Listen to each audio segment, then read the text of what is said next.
Release date వచ్చేసింది భయ్య, next level అని చెప్పుకోవచ్చు. ఆయన ఈ మూవీ షూటింగ్ ఎప్పుడు స్టార్ట్ అవుతుంది, మొత్తం కంప్లీట్ ఎప్పుడు అయిపోతుంది, షారుఖ్ ఖాన్ గారితో క్లాష్ ఉంటుందా అనేది ఇవన్నీ అయితే మీకు వీడియోలో దొరుకుతాయి.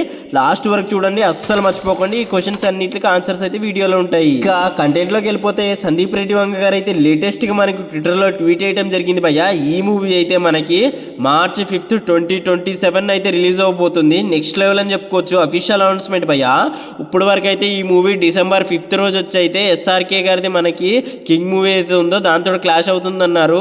అండ్ మనకి అదే కాకుండా ట్విట్టర్లో కూడా రూమర్స్ వచ్చాయి భయ్య, కొన్ని అయితే ఈ మూవీ సంక్రాంతికి రిలీజ్ అవుతుందని నెక్స్ట్ ఇయర్. కాకపోతే ఈ మూవీ March 5 రోజు రిలీజ్ అయిపోతుంది భయ్య. ఎందుకంటే సందీప్ రెడ్డి వంగ గారు ఆయనే ఎడిటింగ్ చేసుకుంటారు కాబట్టి 6 months ముందు వరకు ఇదైతే మనకి టైం పడుతుంది. సో March 5 రోజు అయితే రాబోతుంది భయ్య. వారణాసికి మూవీకి అయితే 33 days ముందు అయితే రాబోతుంది.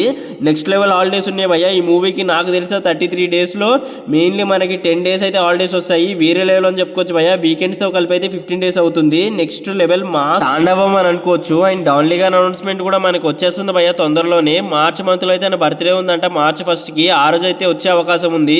సో ఈ మూవీ అయితే మనకు ముందుగా తెలిసినట్టే ఇండియన్ లాంగ్వేజెస్లో 5 కాకుండా చైనీస్, జాపనీస్ అండ్ మనకి మ్యాండరిన్ అని ఒక లాంగ్వేజ్ ఉంది భయ్య, దాంట్లో కూడా రిలీజ్ అయిపోతుంది. నెక్స్ట్ లెవెల్ అని చెప్పుకోవచ్చు. ఈ మూవీ అయితే మనకి మార్చి నుంచి అయితే షూటింగ్ షెడ్యూల్ స్టార్ట్ అయిపోతాయి భయ్య. మార్చి నుంచి ప్రభాస్ గారు ఆగకుండా ఒక 50 days చేస్తారంట. దాని ముందు అయితే మనకి ఫౌజీ అండ్ ఇంకో మూవీ మనకి కొత్తగా చేయబోతున్నారు భయ్య. అదైనా లేకపోతే కల్కి 2 అయినా షూటింగ్ చేయబోతున్నారంట. సో ఈ జనవరిలో అయితే మనకి ఫౌజీ షెడ్యూల్ అయిపోయిన తర్వాత దాని తర్వాత అయితే మనకి కల్కి వస్తుంది. మనకి ఇంకోటి తెలియాల్సింది ఏంటంటే ఫౌజీ ముందు వస్తుందా స్పిరిట్ ముందు వస్తుందని. ఎంతమంది స్పిరిట్ మూవీ గురించి వెయిట్ చేస్తున్నారు కామెంట్ సెక్షన్లో చెప్పండి. మరి ఇలాంటి రివ్యూస్ అప్డేట్స్ గురించి మా ఛానల్ని సబ్స్క్రైబ్ చేసుకోండి. This is Vamshi Varma signing of.